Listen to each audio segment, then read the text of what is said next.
Israel is one of the most racist countries in the world. While you'll never hear anyone in the mainstream media say this, this is actually one of the most important things you need to understand if you want to know what's happening right now.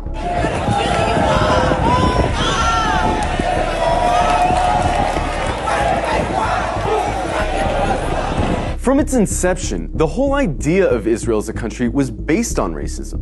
Israel was conceived as a Jewish state, and while there's nothing wrong in principle with Jews having a homeland, the problem is that they insisted that that homeland had to be in Palestine, which already belonged to someone, the Palestinians. The slogan of Israel's founders was a land for a people without a land. But deep down, they all knew that the only way to have a Jewish majority in Palestine, an Arab country, was to expel the Arabs. One of the founders of Israel, Yosef Weitz, wrote, "There's no room in the country for both peoples. There's no way but to transfer the Arabs from here to neighboring countries." Israel was quite literally founded by expelling and massacring hundreds of thousands of Arabs in a years-long process called the Nakba. And when you found a country based on racial exclusion, you're gonna get a culture that fosters and celebrates racial exclusion. Because countries that commit terrible atrocities rarely acknowledge committing those atrocities. And the presence of Palestinians who remained in Palestine became a constant reminder, not only of the violence that founded Israel, but of the constantly looming threat that they might come back and try to reclaim their land. Every day you can find videos coming out of Israel showing Israelis calling for all Arabs to die,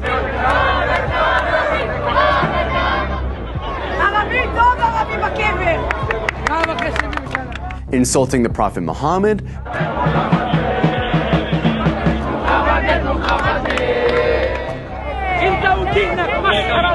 desecrating mosques, spitting on Christians, mocking and celebrating the murder of Palestinians, committing violent hate crimes against Palestinians, watching Gaza get carpet bombed from a cliffside for entertainment. But don't just go off these anecdotes. Let's look at some of the polls. One poll found that 2/3 of Israeli teens believe Arabs to be less intelligent, uncultured, and violent. It also found that 50% of Israelis wouldn't live in the same building as Arabs, wouldn't befriend Arabs, wouldn't let their children befriend Arabs, and wouldn't let Arabs into their homes. Another poll found that 60% of Israeli Jews want segregation from Arabs. Another poll found that half of Israeli Jews agree with the statement, "Most Jews are better than most non-Jews because they were born Jews." The poll also found that 88% of Israeli Jews would be disturbed if their son befriended an Arab girl, and 90% would be disturbed if their daughter befriended an Arab boy. This poll found that about half of Israeli high schoolers don't think Arabs should have the right to vote. Another poll showed that almost half of Israeli Jews don't want Arabs teaching their kids. Not only are these views widely held in Israeli society, they're also represented in government, which codifies these sentiments into law. For example, Israel has a law that says if an Israeli marries a Palestinian, or someone from several other regional Arab states, that person isn't allowed to move in with said Israeli.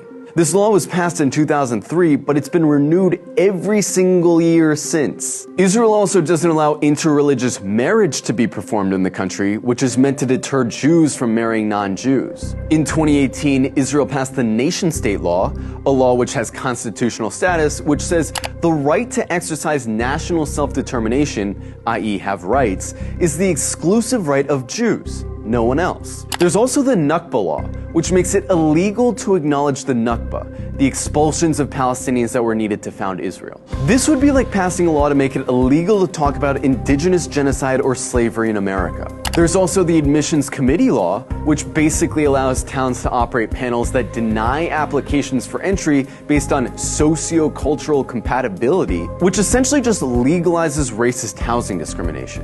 In Israel, advocating genocide of Palestinians doesn't hurt your chances of holding a high position in government. And in fact, in many cases, it helps. In 2014, Israeli lawmaker Ayelet Shaked wrote an unhinged rant on Facebook, calling all Palestinians enemy combatants and saying their mothers should be killed for giving birth to, quote, little snakes. The next year, she was appointed Minister of Justice by Benjamin Netanyahu. Itamar Ben-Gvir, a lifelong admirer of Meir Kahane, an Arab exterminationist, a man who praised a Jewish settler who killed a Palestinian for throwing a rock at him, a man who was famously acquitted after being criminally charged for chanting death to Arabs, is Israel's current Minister of National Security. He's not some fringe figure either. He's one of the most popular politicians in Israel right now. In the last few days, Israel's been working hard to cast itself as the victim of hatred, the victim of terrorism, the victim of anti-Semitism, that they have no choice but to lay siege to Gaza. But underneath this carefully concocted victim complex is a racist, Jewish supremacist state that's been trying to finish the job that the Nakba started for decades. And really, this shouldn't come as a surprise to anyone. After all, they're literally cutting off water and electricity to a city of 2 million people right now. Their generals talk openly about flattening Gaza and killing the animals, meaning Palestinians. It's obvious their goal is genocide.